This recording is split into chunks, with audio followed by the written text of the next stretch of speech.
A nearly $6 million windfall for Lansing is at a standstill tonight, and city leaders are pointing the finger at a local township.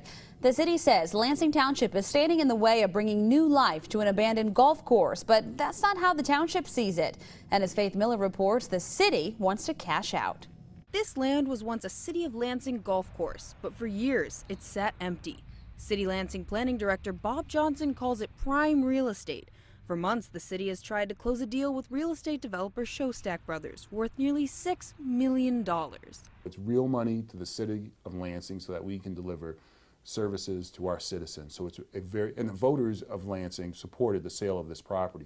But the sale hasn't gone through. With a zoning moratorium, it makes it rather difficult to put plans forward, spending money on something you don't even know that would be maybe permitted.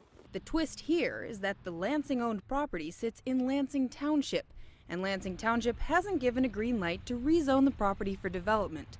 But Township Planning Director Stephen Hayward says that's not what's holding up the deal. The City of Lansing's interpretation of the things are not correct. Hayward says they're not standing in the way of progress. They're trying to get their zoning ordinance updated before signing off. The moratorium is in place so we can have time to update the ordinance holistically, not piecemeal.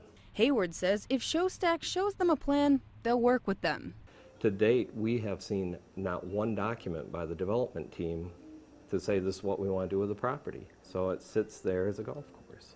The president of the Lansing Regional Chamber of Commerce says the real problem is a lack of cooperation. This is about regionalism. This is about regional cooperation, and to continue to operate in a vacuum and be isolated from the rest of this region and growth it has to stop. Hayward says the township will lift the moratorium when it's finished updating the zoning ordinance, probably sometime in fall. Faith Miller, Fox 47 News.